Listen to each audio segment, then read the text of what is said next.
All right. Good evening, everybody. Good evening, good evening, good evening, everyone. Please let me know, mic check. Let me know if you can hear me. Mic check, mic check, mic check. Mic check, everybody.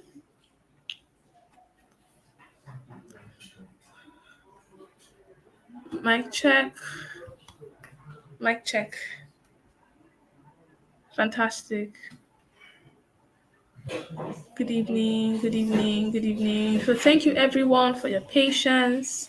Thank you so much. Thank you so much for being patient. All right, so very quickly, we'll get into the call.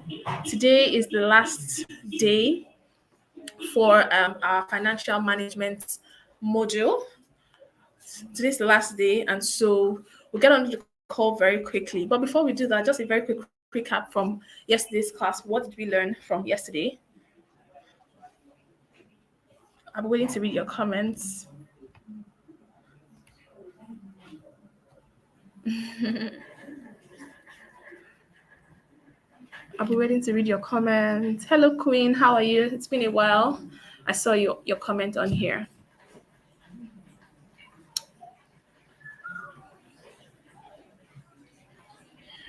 Okay. Just a very quick recap from yesterday. We talked about taxation. So, what did you learn about taxes?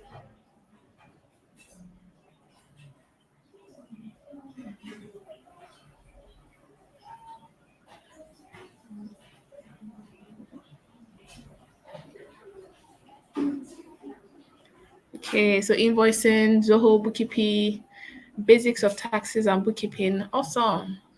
All right, financial statements. Okay, great. Thank you very much for that. That's about tax payment. Why it is important to pay tax. Um, all right, that's okay. Okay, thank you, everyone. Very quickly, we're going to this task again. Just a very quick introduction. If this is your first time here on the call, my name is Ololade, and I have 6 years of experience in administration and customer success. I started as a personal assistant and then I moved on to becoming an executive assistant. And currently, I work in the tech industry as a partner success specialist. If you want to connect with me, I'm very active on LinkedIn at Ololade Akimbadi. All right, thank you. So today we have, like I said, we're rounding up the financial management module for VAs, and today's topic is financial planning for a virtual assistant business. Okay, so we're talking about financial planning for your business as a virtual assistant. Remember, I said yesterday that you have to treat this like it's your business. You have to treat it. It is not what's it called now? It is not just don't take it casually. All right. Don't attend to things casually. Do not handle it like it's casual. Be very intentional about it. Treat it like it's an actual business, even if it is just you right now. But eventually you're looking to grow on the long run. And so you should be able to look into treating it like a business. Okay. Now, what is financial planning? Financial planning it involves basically managing your income, expenses, savings, and investments to meet your short term and your long term financial goals. Okay. So financial planning involves managing your income, all right, to your income, your expenses, your savings, your investment. So it's all round, it's all encompassing. All right. It's all encompassing basically. Okay. It's not just about, when you hear financial planning, it's not just about making money. Okay, but then how do you manage the money that comes in, all right, in order to ensure that it is meeting your goals, it is meeting your short-term, your long-term financial goals. And what it also tells you that is that you also need to have financial goals as a business. You also need to have financial goals as a person. Okay, all right. So moving on, importance of financial planning. One is that it ensures that your business is financially healthy. Okay, like I mentioned yesterday, you can't treat your business anyhow. You can't just decide to your money is coming in, and then you're at the end, you spend money according to your feelings, according to the way you feel. Like there's no accountability, there's no planning, there's nothing, no record keeping, no bookkeeping. You're just spending it as it's coming in. You can't go far financially that way. And like I said, that's financial indiscipline. That's not being financially responsible. Okay, so one good thing that financial planning would help you to do is that it will ensure that your business is healthy, because you're not approaching spending money from a reckless standpoint. You're being very, very intentional about it. Okay, so it's ensuring that your business is healthy.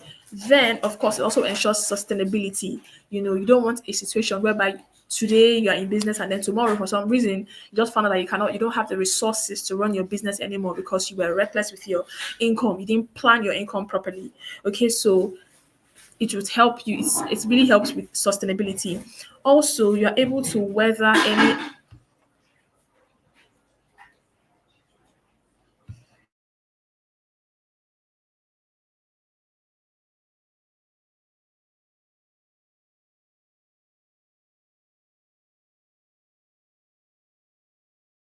Also, you're able to weather any unexpected expenses or economic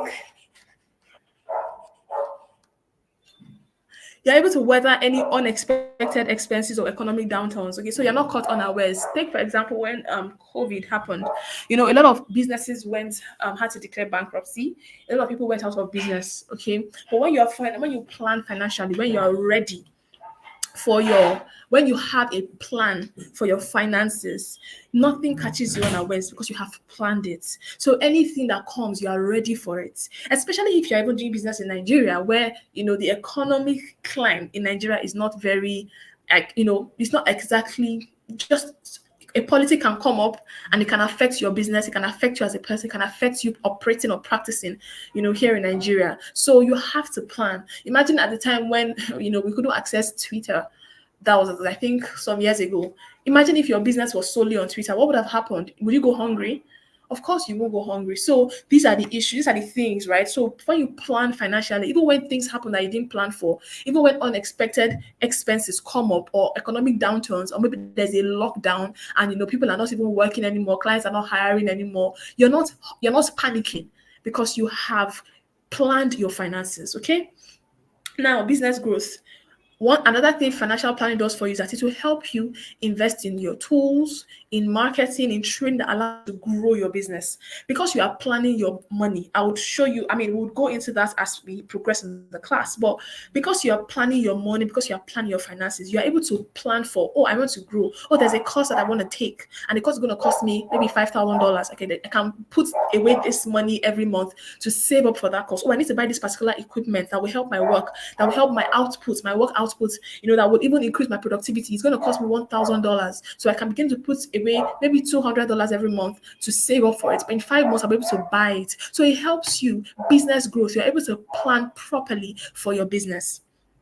Then, of course, income stability. It ensures that you always have enough income to cover your expenses, even during slower periods. Because if you're working as a freelancer, the way it works in the freelance world, in the gig economy, you might have a lot of clients this month, and then the next month you don't have. Maybe you are even barely struggling to close one sale or to close one deal. But when you plan your finances, you're not shaking when instances like that come, because you are well covered. You have insured yourself against instances like that. Okay. Then emergency preparedness. You are prepared for any emergencies.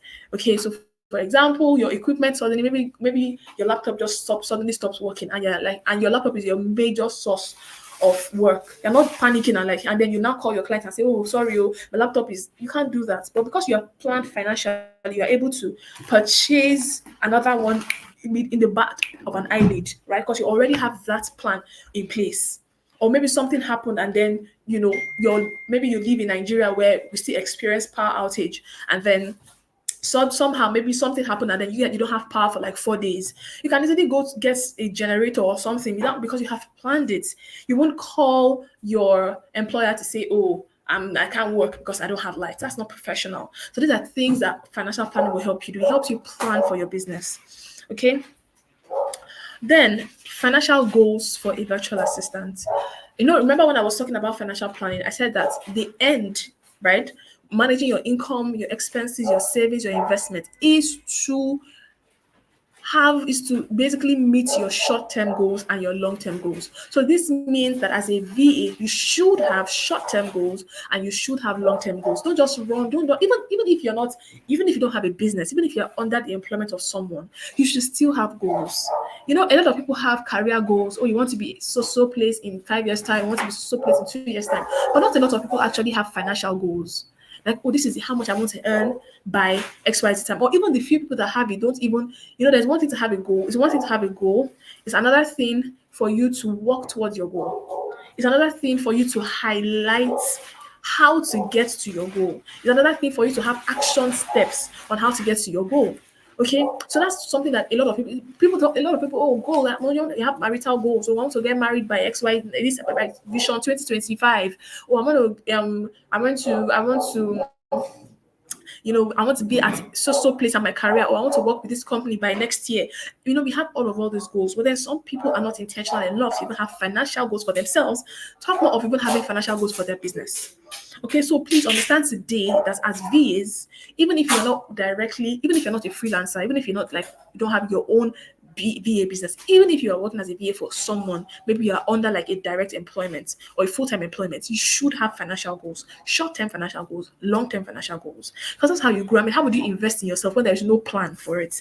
Like, how would you invest in yourself? How would you invest in upskilling? How would you invest in even tooling and retooling? So what does retooling mean? Retooling means when you probably need to buy a new tool. So maybe the laptop you are using was probably getting bad or it's getting outdated. Retooling basically means where you have to purchase another one. Do you understand this? So how will you invest all these things if you do not plan for them? If all the only thing you use your money for is food, movies, just vibes, you can't go far that way, especially financially. Okay?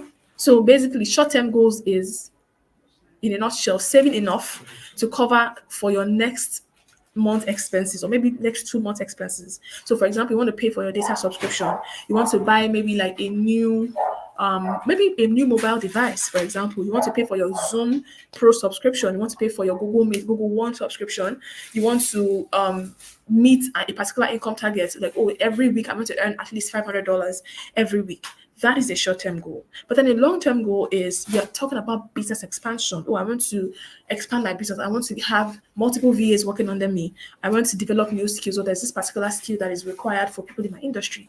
I want to develop those skills. I want to even build like a savings plan, and I hope, also just to chip this in, that even as VAs, I know that if you're working in a direct employment, you have pension, your employer like pays your pension. But then even if you're a freelancer, you can also still contribute to your pension fund. You have pensions for individuals as well. So it is not even restricted to only those that are under like that in full-time employment. If you're a freelancer or if you're in the gig economy, you can also subscribe to a pension plan, a personal pension plan as well.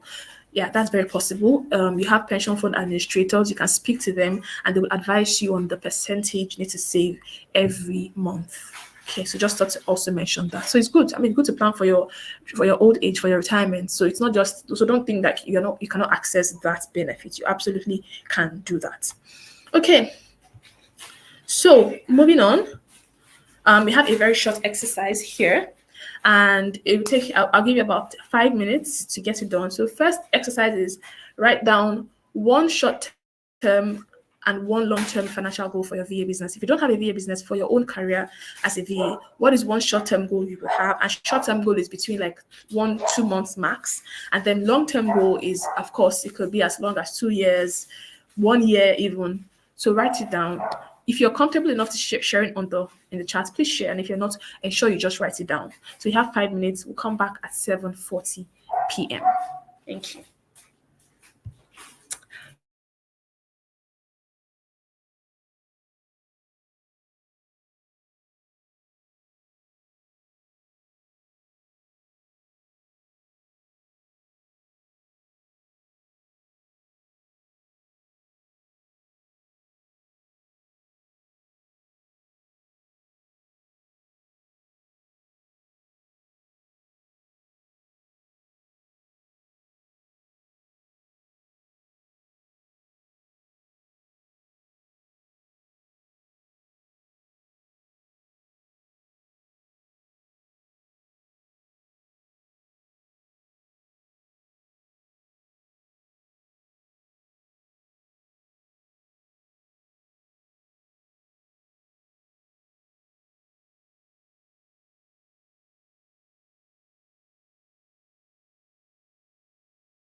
Okay, please come and take your.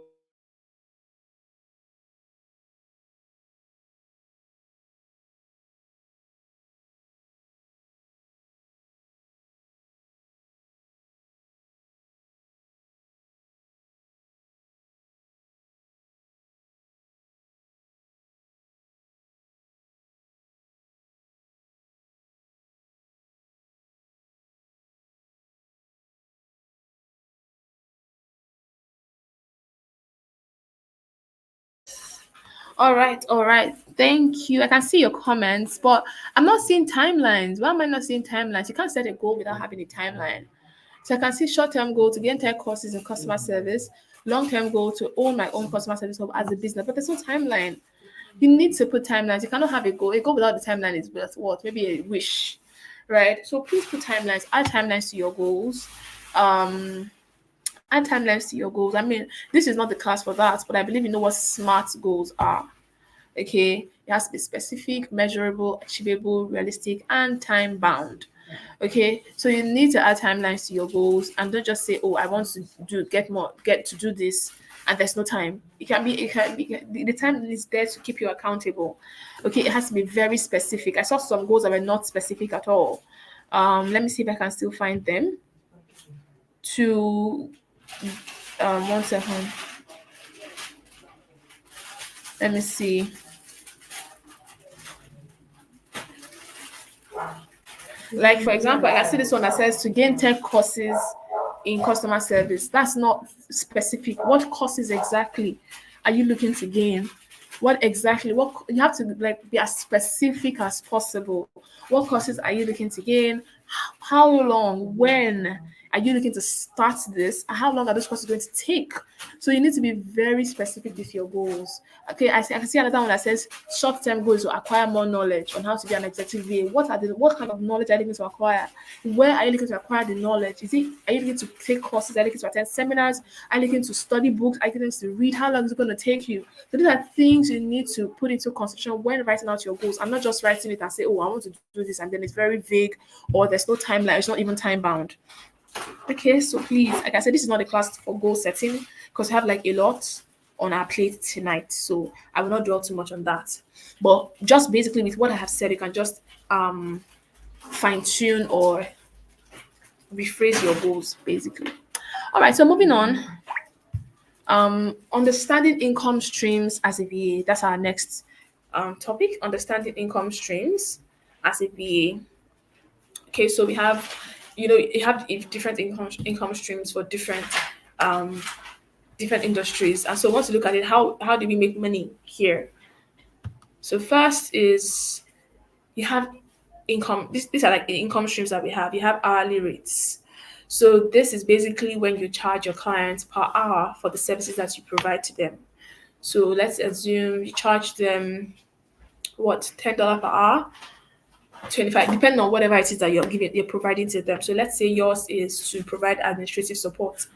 And you're doing that, you're charging them okay $10 for every hour that you spend on their job. And of course, how do you track your times? We already did that yesterday. I think we did that on Monday, and that's when we talked about tracking tools. You can track the time and so it's to ensure that you're not undercharging or overcharging your clients. Okay. Then you also have project-based income. So this is when you charge a flat rate for completing a specific project. Example, like you set up your client's email marketing. Example, you manage your client's social media page. Example, you decided to man your customers support platform for maybe like a day or a month. So those are project based incomes and you charge according to projects, according to specific projects. Then you have retainers, and this is more towards well, you also have this as for freelancers, but this is also where those who are on full-time employment come in. So basically, this is where your client secures your service on a fixed payment for a particular period. Like so, it's recurring. So every month on month, your client's paying you a salary, and you're working for them. Of course, this can also happen as a freelancer. Your client can decide to really like your service and then want to retain you month on month. And also, it also goes the same way for if you're full-time employee where you work on that when you're under the employment of a company, you have your contract and then you're working month on month. Okay. Then you also have passive income, and this is where you generate income from selling digital products. So maybe you become very, very good at your job, you become really great at it, and you say, you know what, I want to share this knowledge with the world. And then you can put it into a book, you can decide to even have a class, hold a paid class, or how I made $1,000 in 3 days. Yes, how I made $1,000 in 3 days. So you want to show them that that's also very possible as well. So that's a way to also generate income in this industry. Okay, so moving on. Pricing. A lot of us have questions about pricing. How do I price? How do I this? How do I that? First thing is skill level and market demand. So your price should reflect your experience. You cannot be starting out and then decide to command the price of somebody who has been in the industry for 5 years. I mean, who are you kidding? Right? So you can't do that. When you're starting things like, so you cannot just, so that's why when people ask me, what should I price or how can I price? There's no straight like one size fits all answer for that. There are things you put into consideration. First, what is your skill? How good are you? A beginner? Are you like perfect? Are you proficient? Are you advanced? These are the things you'd ask yourself, right? And then you also talk about like demand. Is this skill in demand, or is this industry in demand, right? And then obviously market rates. You look at the market. What are your competitors charging? You also look at that as well when you're putting together your price. And of course, this is not to say you should undercharge when you know you are worth your price, but this is also to understand what goes on in your industry. So you're not just living in your own halo or your own space without knowing what's going on. So these are things you need to put in consideration. Your competition. So what you do, you can look at other VAs who on Upwork. You see VAs on Upwork that put their pricings are there. If you check on LinkedIn, you might not really see. Okay, because most of them are required that you reach out to them and all of that. But if you go on if you go on Upwork, it's very visible. You see how much they charge. So you can look at it, check how many years of experience they have, how long they've been doing what they've been doing, check the skill set that they have. There's some people that are much skilled than others, right? Check out these things. It will give you an idea on how to now price yourself. Okay, so but there's no one size fits all answer. So this is how much you price. That is sometimes even the project complexity also determines how you will price as well. If the project is a very complex project, it has a very wide scope. Of course, that will also determine all these things. If you are probably under like a full-time employment, I need to support more than one executive. That can also determine pricing as well. So yeah, these are the different things you put into consideration when it comes to pricing. Okay, now diversification. Very, very important. Okay, diversification. It is important to consider adding new services to your business to avoid relying on just one income source. It's extremely important. I mean, like if you there's no need. I mean, I don't even have to overstretch that, because you need to basically improving or adding on more streams of income. It's just that simple. Okay, so there's a use case here, and the use case here is, for example, you're a VA, you're an administrative VA, and you started first with content management. So, for example, you were managing your executives' social media page, or you were writing on their blogs, and you're charging them hourly for that service. To diversify, you can actually create a course teaching others how to organize their clients' workflows and sell it as a digital product. That's the way to diversify. I already mentioned it the other time. If probably you have recorded like a lot of success, or maybe not even like a lot of success, but there's something you're really doing right. You can decide to hold classes and say, you know what, I want to hold classes to show you how I did this, or how I moved from being maybe being in the how I moved from, or how I transitioned into tech. Because I mean that's what everybody wants to do right now. How I moved into tech, how I now work with one of the greatest fintechs. Share your knowledge. That's a way to get more income. Put your course. You can decide to make an ebook out of it. You can decide to make it into a course that people can buy.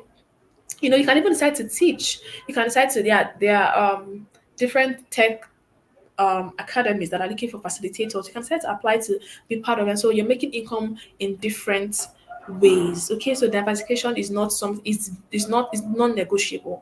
All right, you should strive to have money coming in from different points. Okay, so I think we have an exercise here which I want us to do. um before we go into the next one. So the exercise here is create list two VA services you offer or you can offer, even if you've not started to offer it, but you can offer it, and then brainstorm one additional stream of income you can add to that service. Okay, so that's like two things, two services you currently offer, and then one additional stream. So, like example, the example that I gave, you are already a content creator, you're managing content, and then you just thought about, okay, I'm really great at this, and I want to take classes, I want to run a webinar, a paid webinar on this. That's another stream of income. I want to put this into a book. That's so please don't use this example. I have used it already.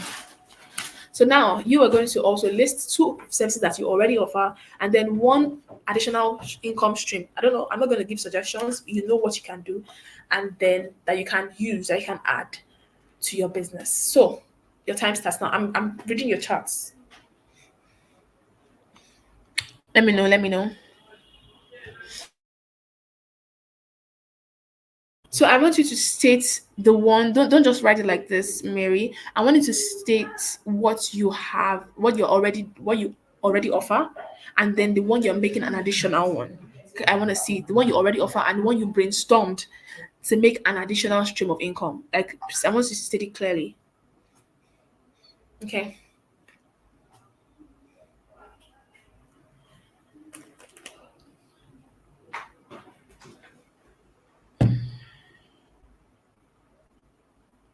I'm waiting to read from you.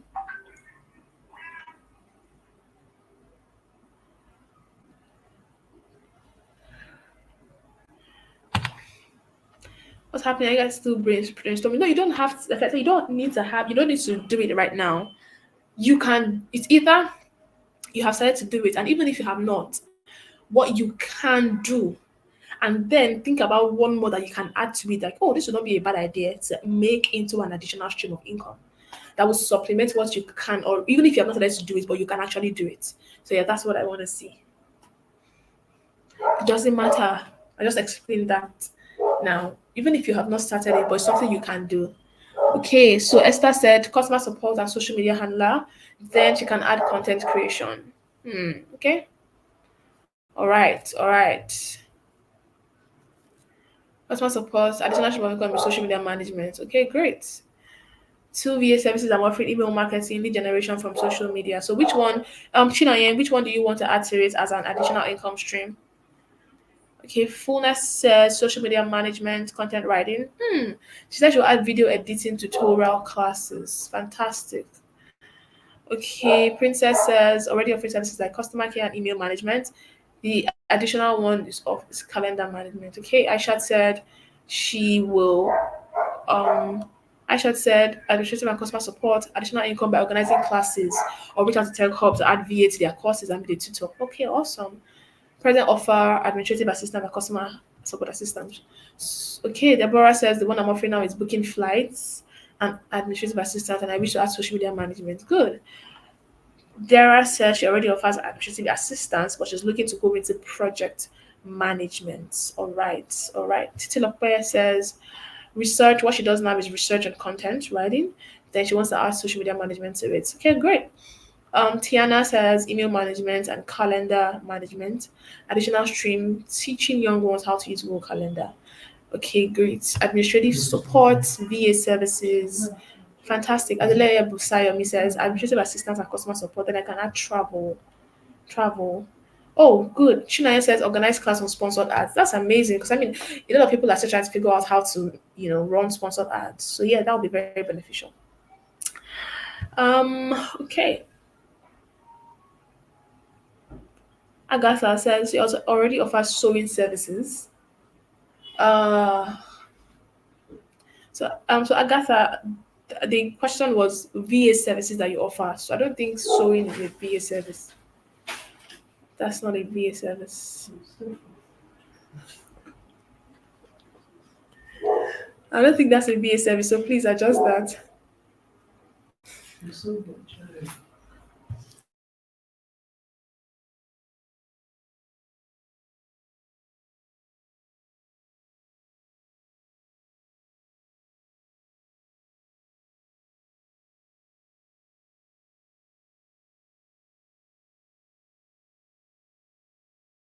Okay, so oh, Precious is we moved on from here. Okay, forensic accounting and research. Okay, additional stream business consulting. Okay. I don't know, not secretary. Additional administrative VA on part time for now. Okay. Then give tutorial as email copywriting. Okay, that's EFSA. I mean, that's good. Okay, fantastic. So that is it. Also, beyond all of this, you also have to again have a plan. This class is definitely not about how to do that, but I just want to chip it in. You know, as with anything, even whilst you're listing out all these things you want to do as income streams, you need to work towards it. So, for example, if you want to teach people how to maybe run ads, you need to ensure that you're also very good at it as well. If you want to use it as your additional income stream, ensure you're very good at it. Okay, because you don't want to teach people what is not correct. Ensure you're very good at it. If you don't have the knowledge, get the knowledge, work towards it. If I saw someone typed something out saying that she wants to provide teaching services to tech hubs. So she'll go to them, suggest to them to include VA, professional assistance trainings in their curriculum or in their tracks, in their tech tracks. And I think that's actually good. So in that kind of instance, you have to give yourself like a plan. Okay, how do I plan this? How do I, what timeline? How do I even start? So it will look something like, okay, let me list the different tech hubs that are around me or the ones that I know. I'm going to list them out and I'll start reaching out to them one by one. I'll prepare my portfolio, pitch my service to them, let them understand why they need to add this particular tech track to their courses. I mean, if you reach out to about maybe 10 to 20, I'm sure you get at least one, you know, that would give you a contract. So you need to have, I said that to say you cannot, it's not just enough for you to type it out here and just write down somewhere. You need to actively work towards it. Okay. So yes, just not to add that. Please work towards it. It's very important. Well, how do you beyond just writing anything here, beyond writing, beyond just typing, it's great, but there needs to be action plan. Like how do I get move from here to there? Okay. Yeah, so this Ayotune said email because I think I lost that. Mm, okay, VA as a data analyst and later add executive VA product management. Okay, affiliate marketing. Mariam said administrative and research management. Okay, John Victory says administrative VA and customer service, passive income, social media, and event strategist. Okay, for Ngozi, he said administrative assistant and project management. The additional stream will be event management. But I hope you know that event management in itself is like a full time. So as just understand that you need to have what's it called? You need to have you need to be able to combine all these things together. Okay, so if you're already an administrative assistant, you're a project manager, and then you want to add event management to it, are you able to combine all three? Because these three services are very that they are high demand services. So ensure you are able to combine all three together. I mean, Kike Samuel, I love what you added here. Digital skills to teach children, and that's amazing. Like a lot of people focus when they talk about tech. A lot of people focus on like adults. Want to teach like people how to get a job in tech, but there are kids, there are children who are coming up who need to also learn these things, and there's not a lot of resources targeted towards them. So yeah, this is a very good one, Kike Samuel. If you would pursue it, I think it would be great. Okay, so it's 1 minute to 8 o'clock.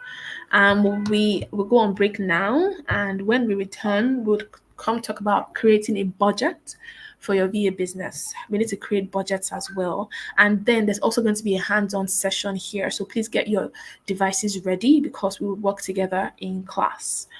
So yeah, we'll return at 8:10 p.m. 10 minutes from now. See you soon.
All right, welcome back, everybody. Welcome back. Welcome back. Mic check. Please let me know you can hear me. Mic check, everyone. Mic check. Mic check, please.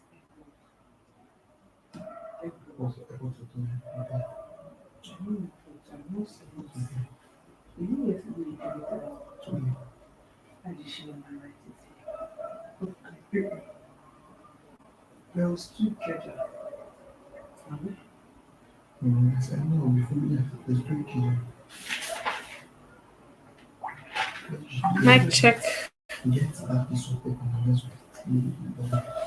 Mic check. Mic check.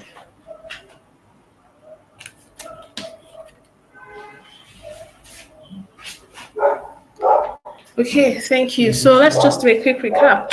What have you learned so far from the class? What have you learned so far? What have you learned so far?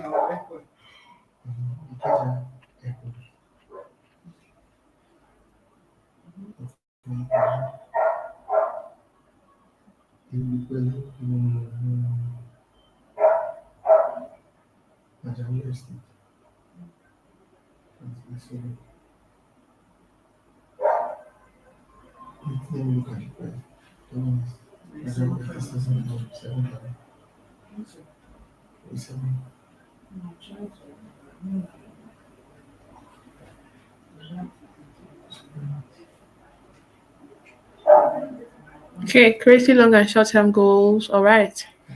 So what else? Not creating long and short term financial goals. That's what we talked about. Financial goals. Okay, what else? What else? What else have you learned so far from the class? What else? How to manage your finance as a VA. Okay, great. Good, that's amazing. What else have you learned?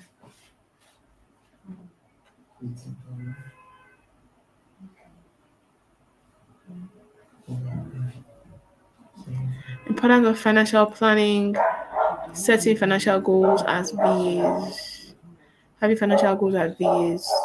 Okay. Financial planning, all right. Okay, diversification, yes, yes. Diversification. All right, thank you. So I can see you're following. So now moving on, creating a budget for your business. Okay, if you've been following the class, you know that everything we have been talking about is just basically ensuring that you're financially disciplined, that you're financially responsible, that you're financially intelligent, that you're not just spending money anyhow, and that you're managing your income properly. And when you say managing does not mean that it's not enough and you're trying to mindset. Managing is basically making proper and good and effective use of what you have. Okay, so moving on, budgeting. Now, why is budgeting important? I mean, I don't have to start explaining what budgeting is. I believe everybody here knows what budgeting is. But then, why is budgeting essential? Why is it important? First thing is it will help you to know exactly how much is coming in every month. Because there's no way you will budget without even asking yourself, okay, how much am I even making on a month-on-month basis? So that's one thing budgeting will do for you. It will help you know how much exactly. You'll be surprised at some freelancers that not even, if you ask some freelancers, they're not even able to tell you how much they make month on month. That's not a very good thing. Okay. So budgeting it will help you track your revenue. It will help you track how much comes into your account on a month-on-month basis. Then tracking your expenses. It will help you to also become aware of all that is going out, like subscriptions, office supplies. Because what budgeting does for you is when you plan, oh, this is how much I want to spend, this is how much I want to spend, this is how much I want to spend on this is how much I want to spend on that. It just helps you, like you have an idea, Do you get it? Unlike just when you just take money in and just spend anyhow, you don't have an account, you don't even know what's going on financially. But budgeting would help you, okay? It will help you plan. You know how much is going out. You know what you're using on things like, oh, maybe data subscription or Canva subscription or your Google Meet subscription or Zoom Pro subscription. You know how much you're spending on your supplies like your pen, your books, your writing notepads. You know how much you're spending on all of this is taxes, right? Then it also gives you a financial cushion. So a well-prepared budget can help you plan for emergencies and ensures you are always in the black. You are not in the red. Okay, so that's what a good budget would help you do. It will help you prepare for you can plan. As a matter of fact, there's this rule of thumb where they say, you know what, ensure that you have something. It's something called an emergency fund. Where you have 6 months of your salary, of your income, of what you spend on a monthly basis. Where yes, this is what I spend on a monthly basis. But some people here, if you ask how much do you spend monthly, like not how much do you get as income monthly, how much do you spend, how much is enough to cater to your needs monthly. Some people cannot even tell you because they're not tracking it. They don't even know they don't even have an idea because they're not tracking anything. They just know that the salary comes and they spend it, the next one comes and they spend, so what your emergency fund is, you keep 6 months of your income. What can take care of you in 6 good months. Set it aside. Okay, set it aside, maybe like a high interest savings account or somewhere, that you can easily reach if an emergency, basically, as a name in place, comes up. All right, so key categories in a VA budget. Okay, like I said, key categories doesn't mean it's all this is not an exhaustive list. It's not an exhaustive list, but it's just like I said, key categories in a virtual assistance budget. So income, obviously, how much you are receiving from your clients and your passive income sources, how much your clients are paying you, how much you are getting from your passive income. Remember, I mentioned passive income the other time when I was talking about diversification. That you have to get some. I mean, add something to what you're doing. So, like, you want to take a course, or you feel like, oh, I want to write a book and put it out there to sell. How to become the star virtual assistant, and then you put it out there for sale. And the money you're getting from that book is your passive income because you're not really doing much there.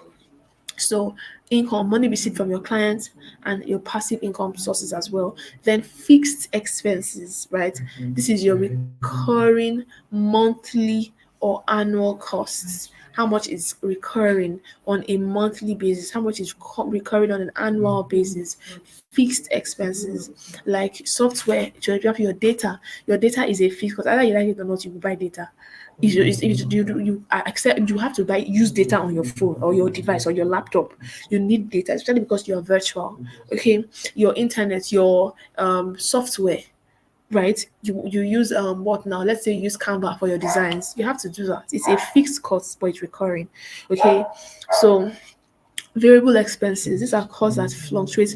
Another fixed expenses like your rent as well. That's also fixed because I mean you have to stay somewhere, right? You're not going to live under the bridge. You need to stay somewhere. So variable expenses, costs that fluctuate month on month. Okay, like advertising.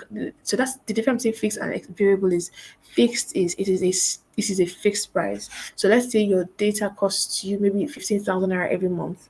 That is fixed. Okay, largely right. Your professional membership. Let's say you're among a body of virtual assistants and you have to pay maybe 100,000 per year to become to still remain a member of that association. That's a fixed expense. Your rent is a fixed expense, okay? But then variable expenses because that fluctuates month on month. Like for example, you're advertising your travel. It's not every month you travel. Even if you travel every month, it's not the same amount you spend month on month. It's variable. It varies rather. Or you buy a new equipment. It's not every month you buy a laptop. Do you understand? It's not every month you buy a phone. It's not every month you buy a new Kindle device. It's not every month. Okay, you buy it, but it's not month on month. So those ones are variable. They're not. They fluctuate. All right. Then savings and emergency fund, like I already mentioned earlier, allocate a portion of your income towards your business savings. Don't just spend everything. You need to put aside a certain amount to save in case of an emergency. Of course, taxes as well. Like I already mentioned yesterday, I don't have to overflow this because I talked about it in depth yesterday.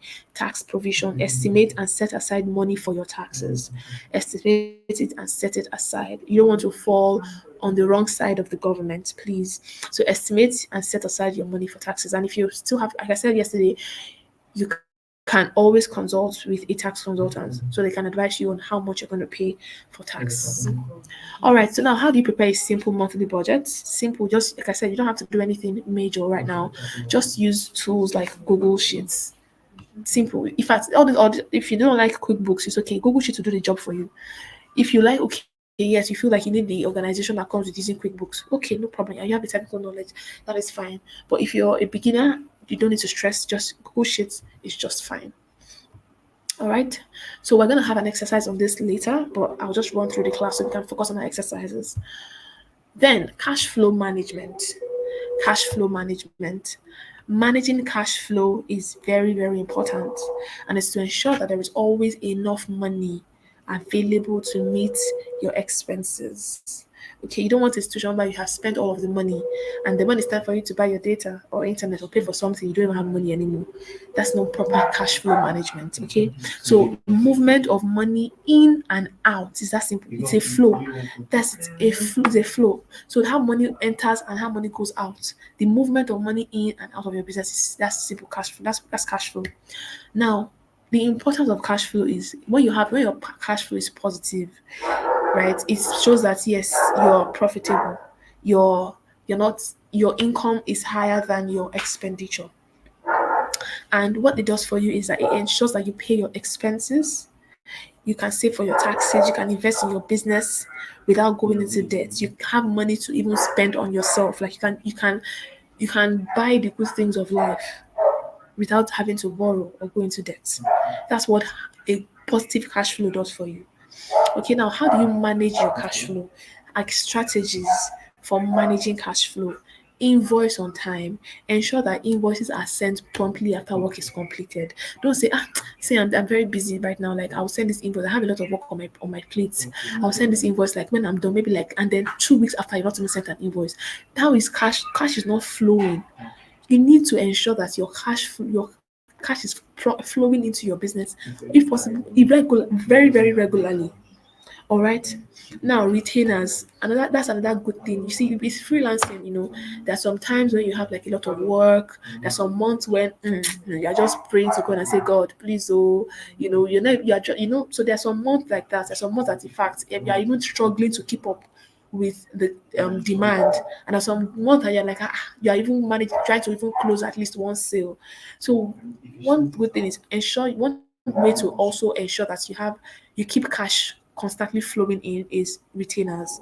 Try to secure long-term clients, people that want to work with you. That okay, I don't want to just come and go for like I want to work with you a year, 9 months. Do you get it? Monthly retainers, so at least you know that this one is steady. So even if nothing else comes in, at least you know that this one is going to come in. All right. Then payment schedules. Establish consistent payment terms with clients.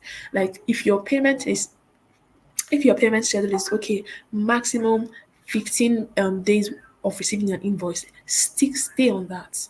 Do you get it? Don't sit and say, no, you can do it anyhow. Don't worry, I understand. There's nothing like that. Okay, so if your payment term is net 15 or net 30, so net 15 basically means a client must pay within 15 days. Net 30 means they must pay within 30 days of receiving your invoice. Be strict, or net 20 or net 10 or net 5. It depends on you. All right, but ensure that you have a consistent payment schedule. Be very strict with it, okay? Because it's your business, like I said. Now, how do you deal with late payment? Have a late payment policy, please. Ensure that every client understands the agreed payment time. If you know that there's a charge, okay, this is it. If you pay me more, if you go beyond the agreed payment time, maybe you pay 1% every day on the total amount, and let them know upfront. Let them know upfront before you sign your contract, before you sign a retainer, so everybody's on the same page. If you pay me, you can just tell them, oh, my payment schedule invoice has to be paid at the very maximum 5 days after the invoice has been issued. Anything after 5 days, there's a 1% charge for every day the invoice is delayed. Ensure you establish, let them know so that they understand. And then when they default, please enforce it. Don't say, they are this client. Of course, sometimes you might have to be a bit flexible, but I mean, let it just be few occasions, right? But just enforce it where you have to. Because again, it is your business. If cash is not flowing, how do you want to you want to be on a deficit? How do you want to run the business if there's no cash coming in? Right? You're not running charity. You're running a you need to be profitable. Then follow up. Okay. Follow up with them, send them reminders. The good thing about reminders is that there's already an invoice. Okay. There's already a system of creating an invoice that sends you reminders. We already talked about it yesterday. Mary online I don't think we were in yesterday's class because we covered invoicing yesterday. So you have to go back to yesterday's class to watch the class. But yeah, the good thing with sending reminders is that we already have softwares, invoices that can do this for you. So they will send reminders until the payment is made. You set the dates for which you want the invoice to be. For you want the reminders to be sent, you set the timeline. If you want it to be every day or every 5 hours or whatever, you can always do that. But ensure that there is a regular follow-up system in place. Okay. Okay. So yeah, I have a take-home exercise here, but I think that I think I did like a. Okay, so yeah, this is a take-home exercise here. But I want to, before I talk about the take-home exercise, I want to do a sample exercise first before we do the take-home exercise, okay? And then I will give room for questions. So I will share my screen in a bit, and yeah, I'm just gonna share my screen in a bit. Okay.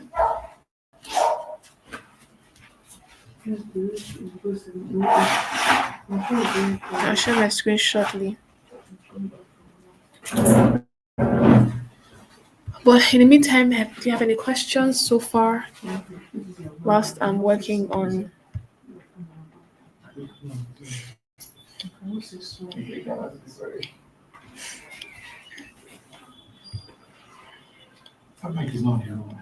No, but that's where he used to.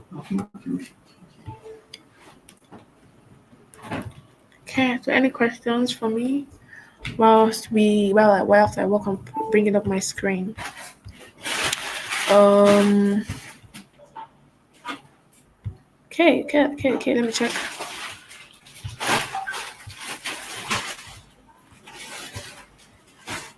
All right, so T is I'm gonna need your help to bring up my screen once I start to present. Okay. Yeah.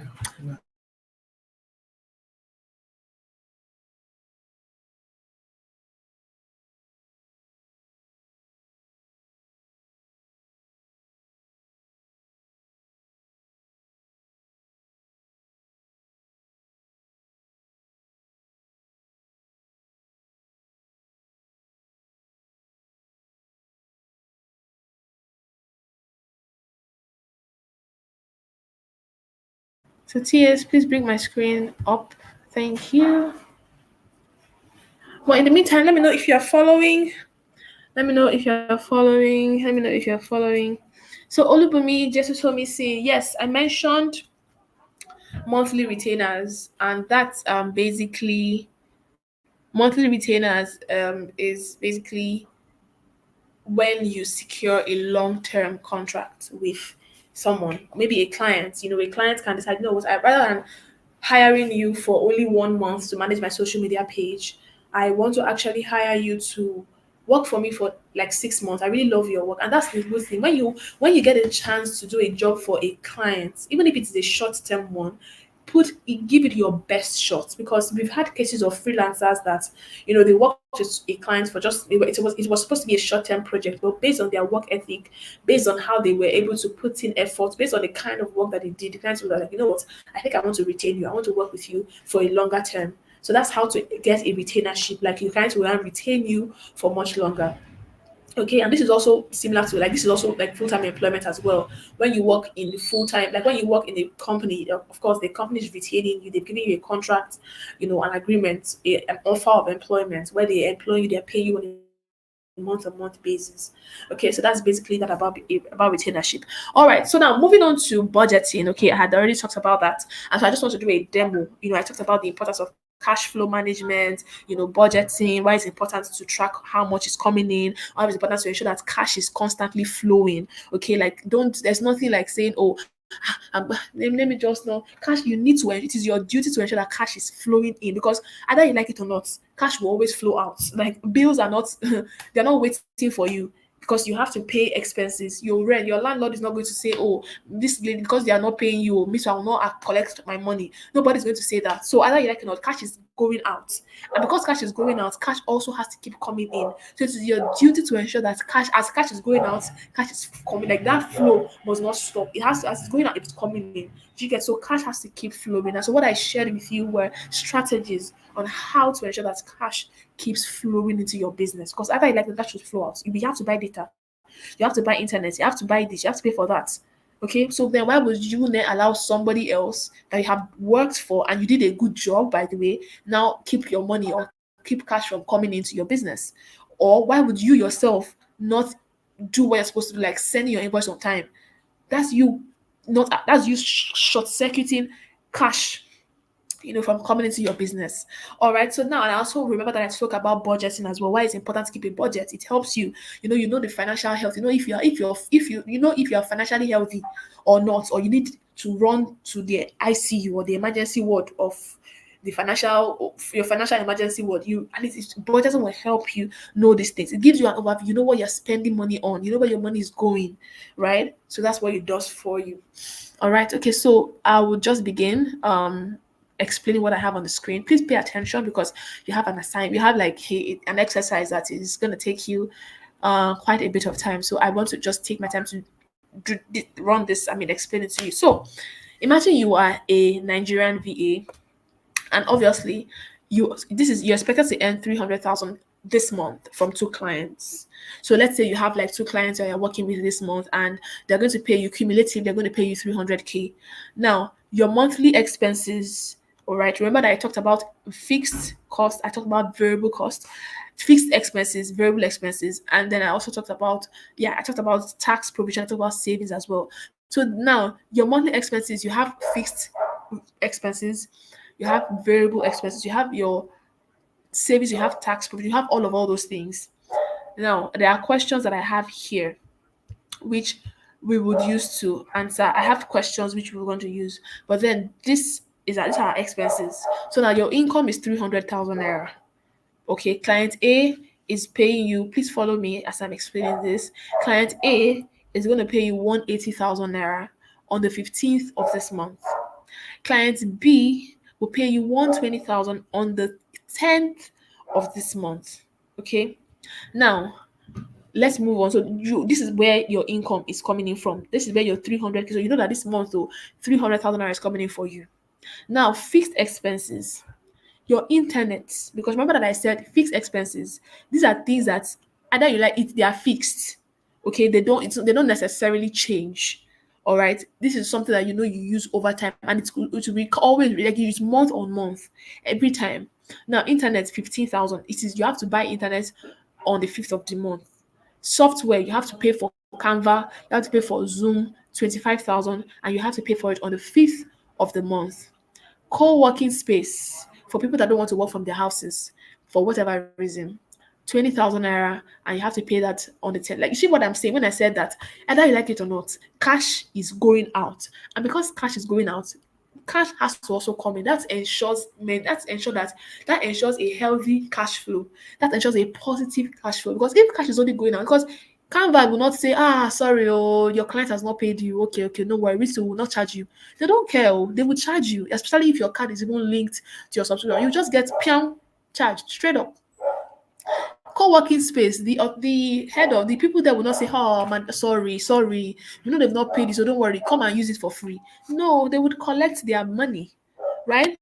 The phone bill, you won't speak to your service provider and say, okay, service provider, my client has not paid it for this month, so you too, I won't pay you. They don't want to know. They just cut you off the phone lines, right? You won't be able to make any calls without, you have to get airtime. Do you understand what I'm saying? So these are things that that's why I said, either you like it or not, things are going out. Do you get it? Things are going out.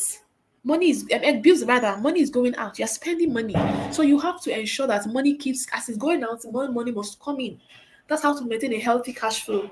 Okay. So now fixed expenses, Here we have internet, we have software subscriptions, you have co-working space, you have your phone bills, which is due on the 20th of the month, you have your transportation, which is also 30,000 naira per month, but 75 per week.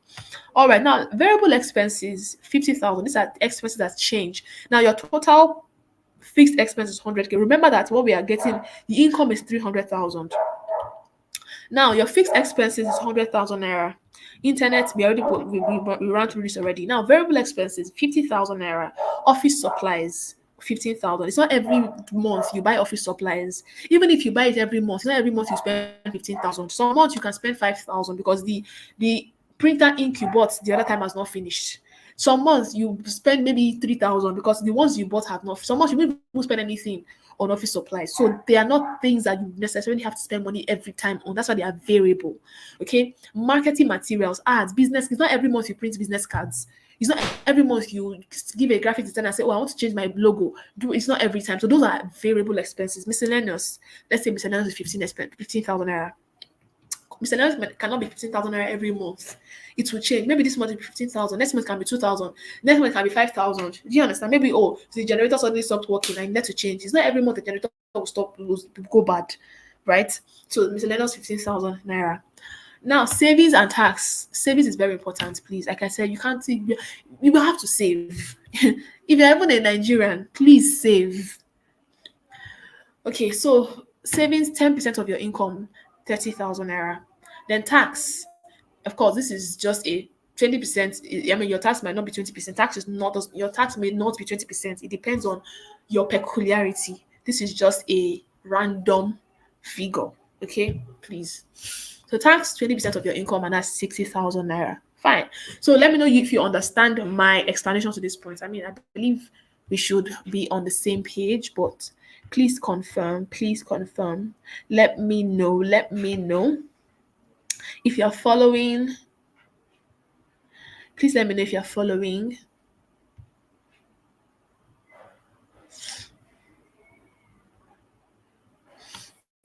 Let me know if you're following.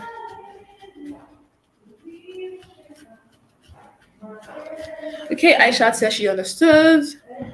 Please, I need more responses so I understand that we're all following. Please, thank you very much. Thank you, thank you, thank you, thank you, thank you, thank you very much. All right. Okay, so I can see you're all following. Thank you. So now we're going to move to our table. Okay, so I believe you can see that we have a table here. So what I did here was I created, so I moved. So you see what happened here is all of this here, all these things here, we represented this in a table format. Okay, so you can see here the dates, 10th, this is the item, and this is the amount. So you can see everything. All right. So income from clients B 2120k, income from clients A 180k, and these are all your expenses here. These are all of your expenses, and then these are other things that you have to also make provision for. Okay. So you can see here that the total we're spending on expenses is sorry, it's 100,000. Savings is not necessarily an expense because you are saving it, so we're not going to add it to it. Your tax, it's not really an expense because it's a statutory payment, right? So, but your expenses, how much your expenditure is 100%. This is 100,000, sorry, and I represented it in red so you can see it properly. But actually, your tax is actually an expense anyway. A tax is actually an expense. So let me change that because it's going out. It's not coming in. So it's an expense. So yeah, I have 160,000 naira here, but your savings is not. Let me just change the color.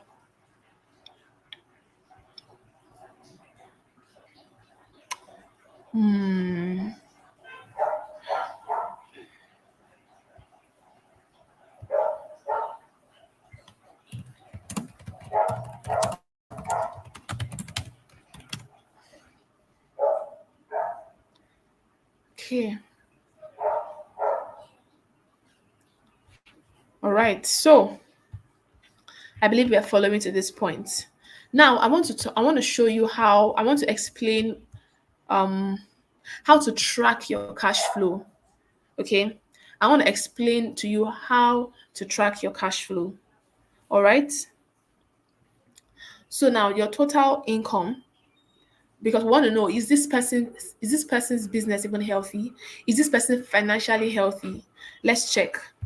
So total income here, let me move it to this side so you all can see what I'm doing.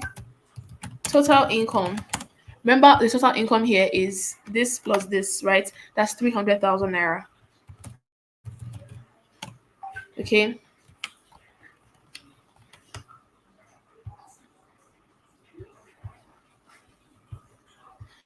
So your total income here is 300,000 naira. I hope we're all in agreement. Okay. Then your total expenses. Your total expenses. If you look at this,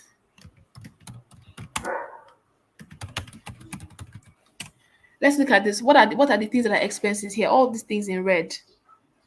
Here, here. Your total expenses here is 160,000. Of course, we're not including savings. Your total expenses here is 160,000 naira. You see that? Now, your cash flow is your income minus your expenses. Your income minus your expenses. So cash flow, income minus expenses. Please take note of that. Income minus expenses. So what you do here, um, so that's your income is 300,000 naira minus your expenses 160,000 naira.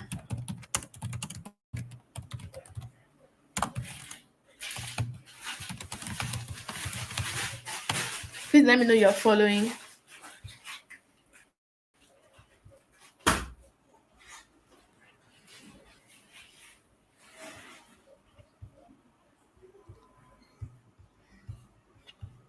Okay.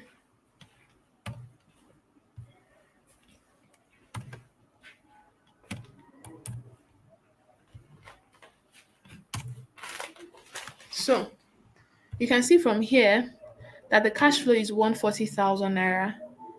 Where's my green? It's 140,000 naira and it is not minus. So this shows that this person, so after all of the expenses, that the person has had to make, this shows that this person has 140,000 naira left. So it tells me that this for this month, I mean, assuming this is what should assuming let's just assume this is this person's total income. This person is actually financially healthy because they have spent, but they still have this amount left, and then they're going to save 30,000 out of it. So they save 30,000 out of it. What they have left is 110,000 naira, which they can decide to invest. They can decide to just put to good use. Are you following? Please let me know you're following. Please let me know so that's how to basically check cash flow. Cash flow is your income minus expense. If you do your cash flow, income minus expense, and you're getting a negative figure, you're in the red. That's let alarm bell should begin to go off. It means you're spending more than you're making. It means you're in debt. That's it. It just means that you are in debt. That's what it means. And so it means at that point, when you're okay, so let me ask you, if you find out that you are in the red, if you find out your cash flow is in the negative region, what can you do? What measures can you take?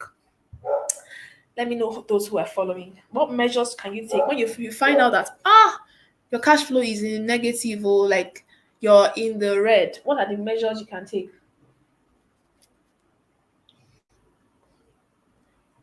to redeem to begin to redeem yourself or your financial health? What are the measures you can begin to take if you find out that wow, you did all of your mathematics and your cash flow, you decided to track your cash flow and you found out that you are getting a negative value, meaning that you have even spent more than you made?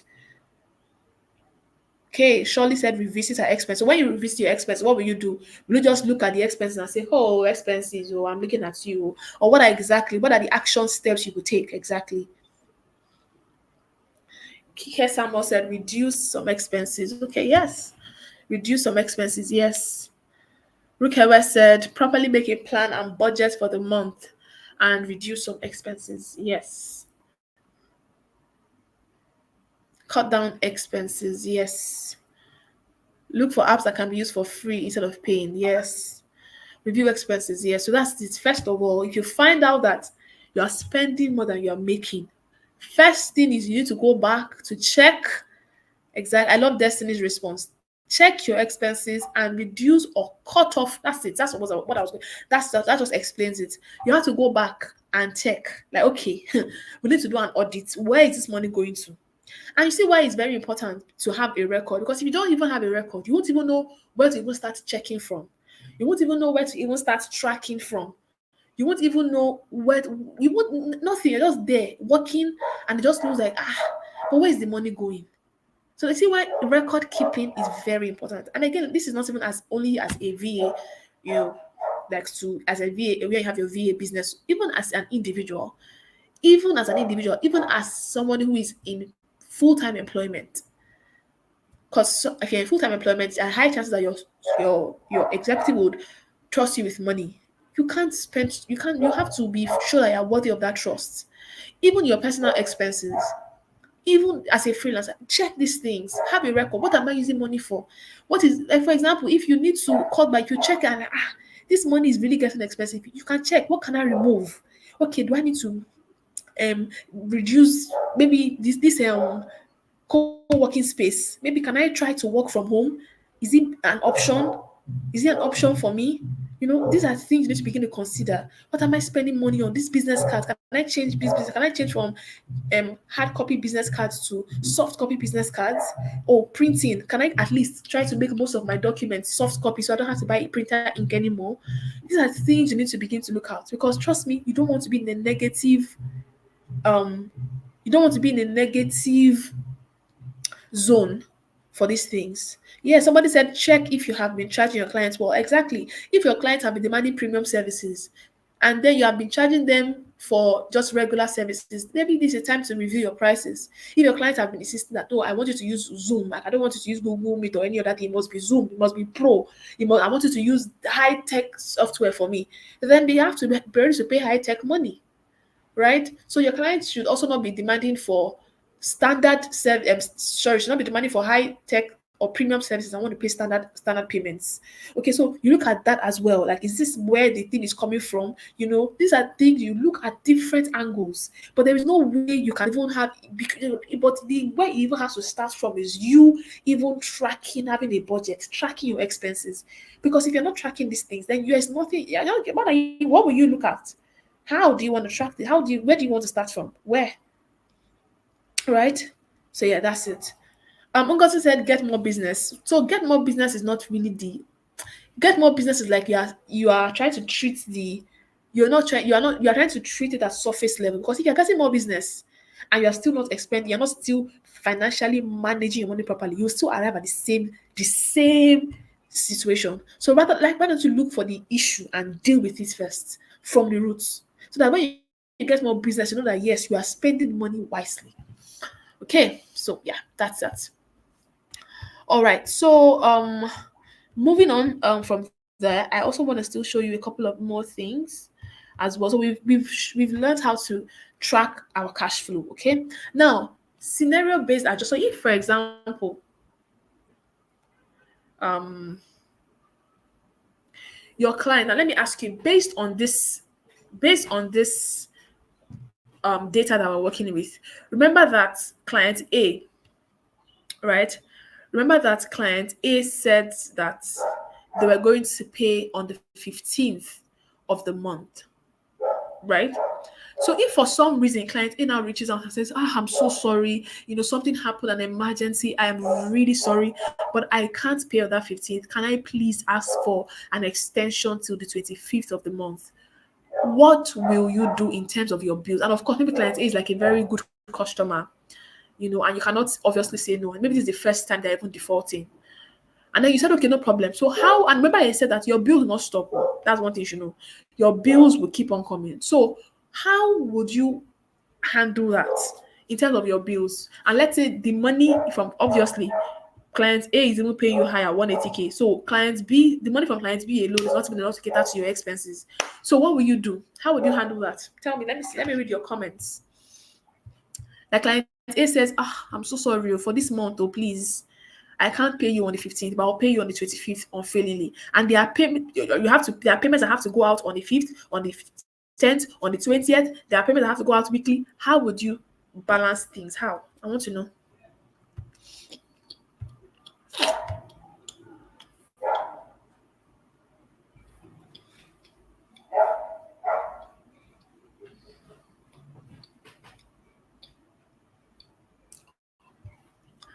I want to read your comments.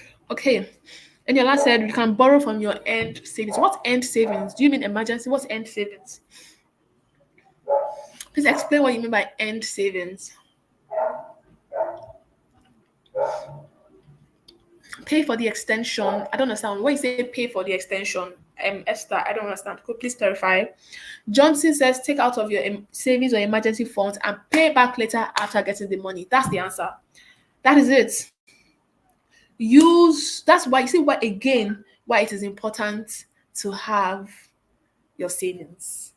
Because imagine this scenario truly happens, and then your client says, I'm really sorry, like something happened. Oh, so and so happened, and because of that, I will pay you on the 25th. Obviously, you cannot put a knife to their neck, right?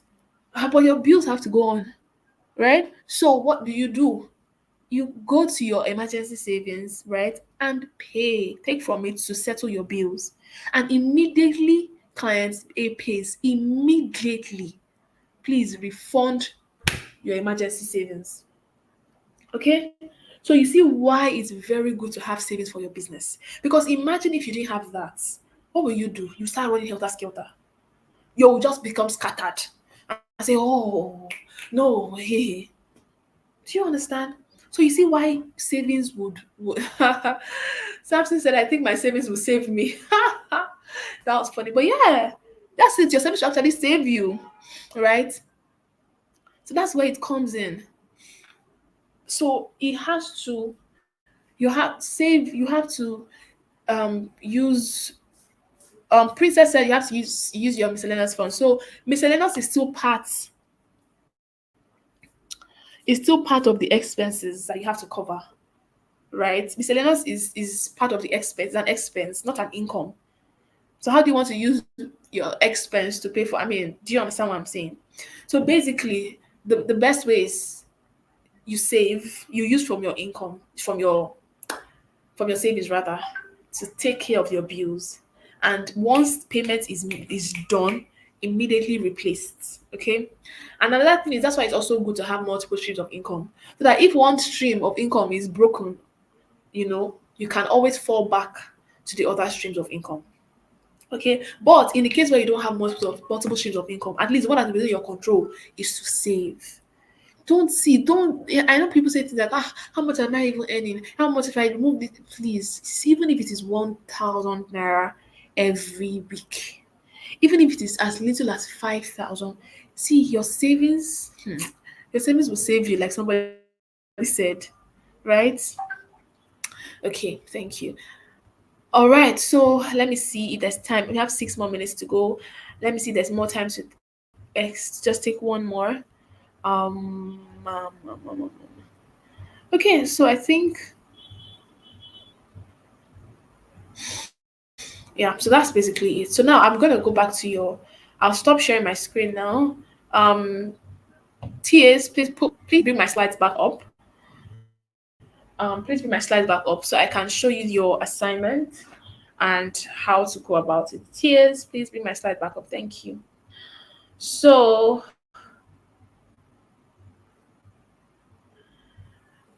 yeah, cash flow management.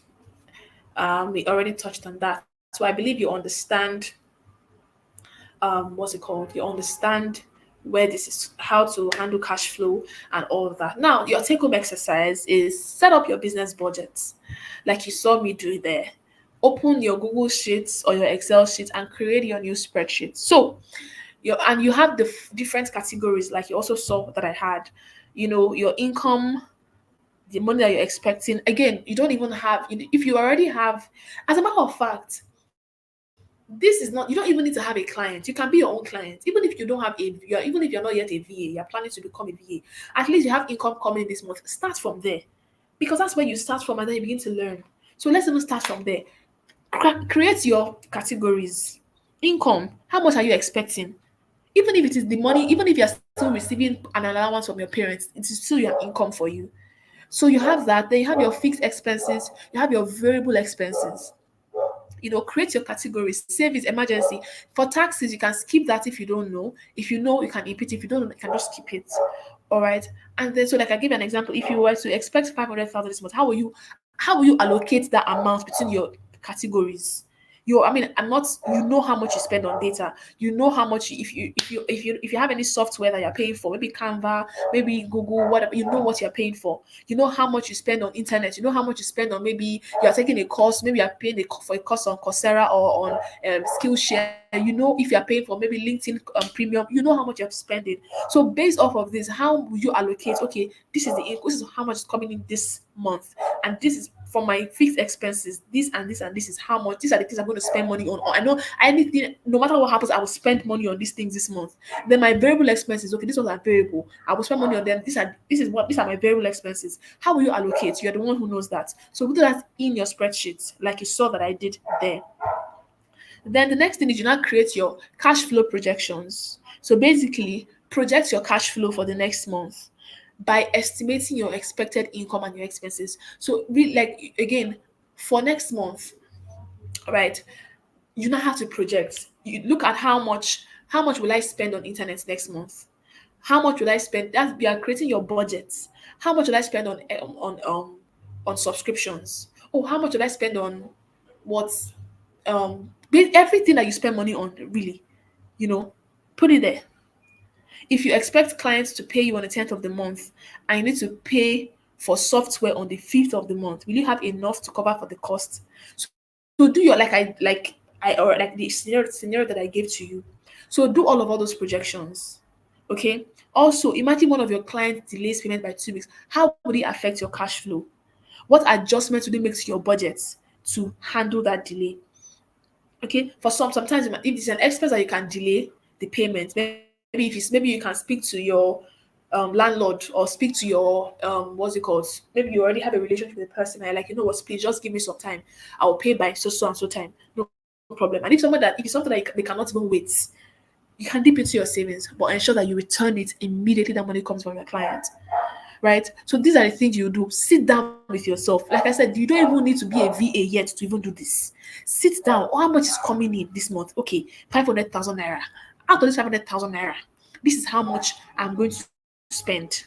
Okay, this is how much I'm going to use for XYZ. For my fixed expenses, definitely I know either I'll have to buy internet data. Okay, I don't have to pay for this class. Oh, I don't have to pay for this subscription. Fixed expenses, variable expenses. This month is like I need to buy a new mouse for my laptop. Okay, add that. Oh, I need to buy a new water bottle for my gym class.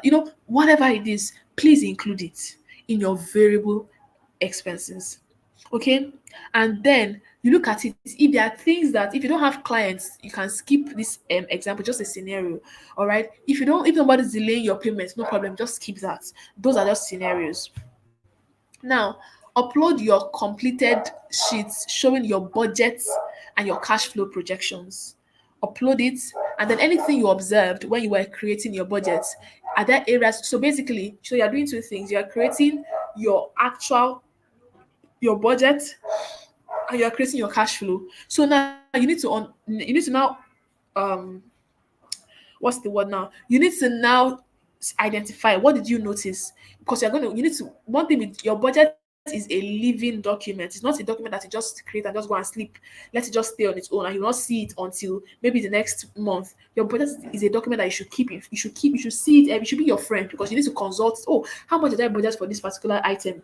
Okay, this is how much it is. How much did it actually cost? Oh, is there a way I could have spent? I could have saved more money on this. So your budget is actually a living document. All right, it's a live document. So when you were creating that, did you encounter any challenges when you were creating your budget? Are there areas where your expenses were higher than you expected? Was it difficult to track? Or is there any payment that is difficult to track? Like, you could not just track this payment. So, for example, rent. Some people will say rent is difficult, but rent is actually not difficult to track. If, for example, your house rent costs you maybe like 1.2 million naira per year, you know that every month divide 1.2 million times 12, that's 120,000. So automatically in a month, your rent is 120,000. So it's not difficult. But there's some expenses that are just maybe very difficult to track. If you're not able to track it. So are there any expenses like that? Maybe what expenses is difficult to track now? I'm thinking. Definitely there are expenses that are difficult to track. Let me see. What kind of expenses are difficult?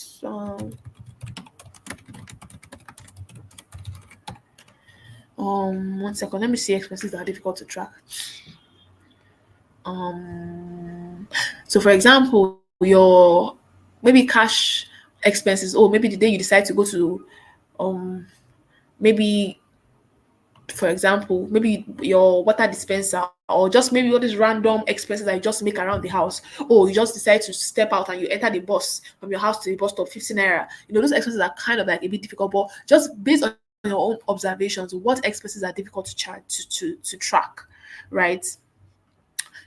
Stella Madu, feeding should not be difficult. Oh, do you know why? Because feeding is a major part of your expenditure.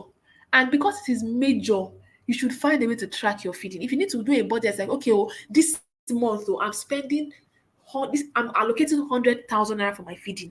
I will use 50,000 naira to buy food stuff, and the remaining 50,000 I used to buy things that cannot be stored, like perishable, like maybe other things that I know I will need on a weekly basis. But you need to be able to track your feeding, please, because it is a very huge expense that should be tracked. Okay, all right. So yeah, that is it. Oh, okay. So Roslyn, let me address this. Says that I didn't see Ade Fumilola's response, but I want to just touch on what Roslyn just said. That so basically, I'm assuming that you're saying you need to consider your clients. Yes, and that's why I said this. You have to, if a client comes to you and says, "Oh," and gives you reasons, especially the client has been good to you, especially the client has never defaulted. Maybe something happened, maybe a family emergency happened, and the client now says, "Oh, please, I can't pay on the 15th as I agreed. I will pay you 10 days after." Of course, you understand that you need to build relationship, and so for that kind of person, it should not be wise for you to say, no problem, oh, but after my retainership says after 10 days you will pay me interest of 2%. No, trust me. Even if the client should pay you that 2%, you will never see them again. That's the end of the business. All right. So you have to use discretion when it comes to things like this. If it's a client that's a chronic defaulter, that you know that this person can owe for Africa, of course you can decide to do that. But if it's someone that just maybe has never happened before, or someone that you just know that this person is not like this, definitely something must have gone wrong. Of course, you can just say, "Oh, that's okay. You can pay according to the time you said we're going to pay." All right. So you treat these things on a case by case basis, because relationship and your network is very, very, very important. Okay. You never know who that client. The opportunities that client can also open up to you later in the future. Okay. So back to my assignment, basically. So again, I'll take this and upload your sheet. So you're creating your budgets, then you're creating your budgets, right? Then you're now going to create your cash flow projections, right? Basically, it's the same thing. How much you projected that you are going to spend, how much budget cash flow projection, how much you projected that, oh, I would spend, how much you projected how much money you projected will come in, how much money you projected will go out, right? And then once you are doing it, what did you observe when you were creating your budget? When you were creating your budget, what did you observe? Are there any areas that were higher than you expected? When you were spending the money, did you spend more than you actually should have spent in any area? Why was that? Is it because you just spent on impulse, or is it because things actually got more expensive? State it, all right, and then you can now reflect on how you now plan to adjust. So basically, for the first time you might not really get it. You might not be that smooth because you're doing it for the first time. But because after the first time, you should be able to get a hang of it. And by the time you're doing the second one, the third one, the fourth one, come on, you'd have been a pro, because you already even know. Because for some of them, if you have not been tracking before, you might not really know how to track or how much you will put there. So you can just put an estimate, and then it's when you're coming back to check it and like, I put 15,000, but I spent 25,000 on this thing, right? So it's when you're coming back, that's when you would come back to track that. Money for Owambe, please, yes, you can track it. See, guys, this is financial discipline, right? I mean, if you're not in Nigeria, Owambe basically means party. This is financial discipline, right? You can decide, okay, at this party, I am not spending more than 50,000 naira, and that is fine now. You can't just get excited and then the band leader is praising you, calling your name, and then you're like, where's my bank app? And then you open it, and then you are disbursing, hey, Lord.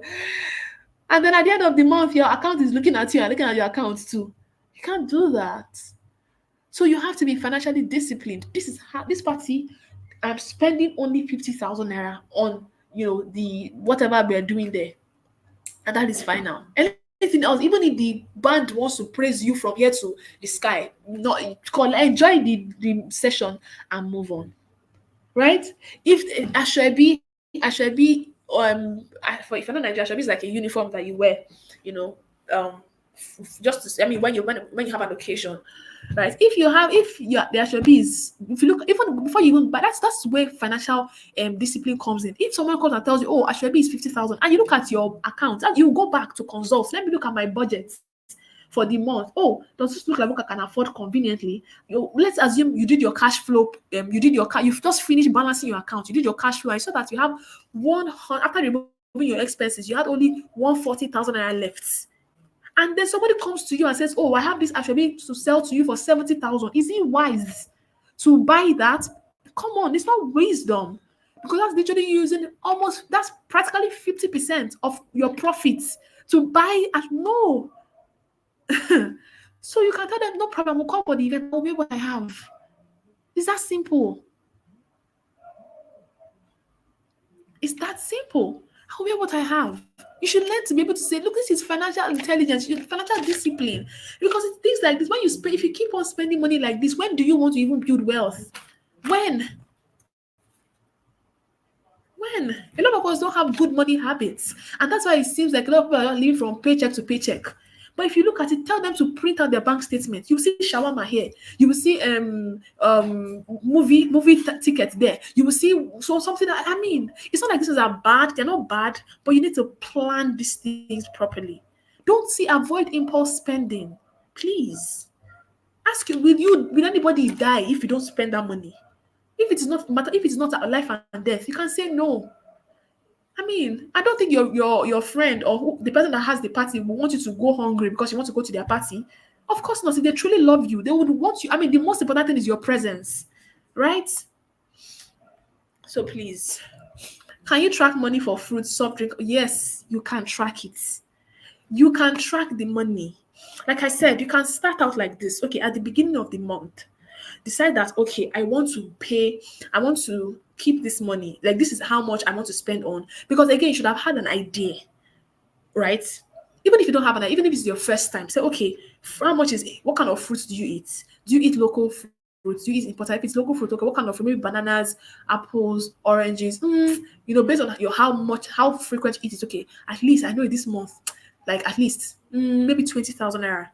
I should spend that on food. Okay, so you note that. Soft drink. This soft drink, is it even necessary? Can I cut it down? Okay, I really love soft drink a lot. I mean, this is not me saying I love soft drink a lot, but this is me saying soft drink is not healthy actually. When you say soft drink, I don't want to call any brand, but it's not very healthy, right? If you are taking fruits, that's even part of how to even cut expenses. You can juice your fruits. You can just get a blend, invest in a small blender, juice your fruits.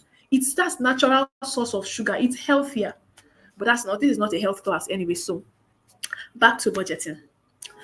You can add, okay, for your soft drink, you can just say 5,000 naira per month.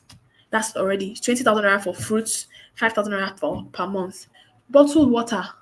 How many bottled water do you do? Don't you have, when you say bottled water, is it bottled water in your house or the bottled water you buy when you're out? If it's the one you buy, can't you get a water bottle and pour water inside and then take it with you when you're going out? Look, I said, the problem is not that you don't make money. The problem is financial management. That's the issue. Do you get it? That's the issue. Samson, yes, you have enough time to do this. This is not it's like a 2 weeks. This is even to the end of the month, to be honest, because it's a whole budget. And thank God we're still at the start of the month. So it's a whole budget, right?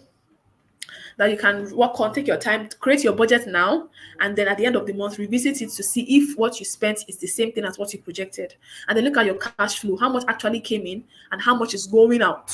Sorry, and how much went out, right? So the assignment is basically do a budget right now, how much you are projecting that you will spend, what are your expenses based on your, you know, the things that you spend money on, right? Do all those things. And then like I said, you know that you will do it and then you're just going to fling it somewhere. You should be looking at it every day, because that is what should guide how you spend. And then at the end of the month, when you come back, begin to notice how you're doing like a review. Did I spend? I don't know. I said I was going to spend this amount here. Is that what I spent? Was that what I spent? So that's what you're basically doing. And then what did you observe? What did you notice? So this can be done at the end of the month. It can be submitted rather at the end of the month. So yeah, I was just talking about like the fruits and all of that. You know, you can track all those things. This you have to even reduce cost. Like, okay, rather than taking soft drink, okay, let me even take fruits. I can buy fruits. I can, juice my fruits. If I really want, okay, liquid, juice my fruits. It's healthier. It saves more costs. Get to a water bottle. I can pour my water, from my house. Fancy, nice, beautiful water bottle. I will go out with it. That's how to save costs, right? So, like I said, the problem is not money. A lot of you, if you look at how much has entered your account this year alone, the problem is managing of money. So we have overspent time here. All right, this is 11 minutes past 9. We didn't start. We started at past 7 anyway, so we made up for the time. So your cash flow projection and your budget goes hand in hand. So cash flow is how much money is going to you are projecting will go out, right? How much money you are projecting you will spend and how much money you are projecting will come in. So if you are a full-time employee, you know how much money they're going to pay you at the end of the month, right? So that's the money that will come in. If you receive an allowance, you know how much money your parents will give you or your guardian or the person who is giving you the money would give you, right? So that's it. So yeah, that's it. So that's basically you're projecting your budget. Yeah, when you're budgeting, you're also projecting how much you will spend, cash flow, how much will come in, how much will go out, right? And then, like I said, at the end of the month, come back to that sheet. Please, like I said, don't go and dump it somewhere. You need to look at it every day to know, okay, if you're on track or not. And at the end, you come back to that sheet to look at how much you have spent and then document your observations. All right, guys, this is 12 minutes past 9. I'll just stay here for 3 more minutes before I leave the call.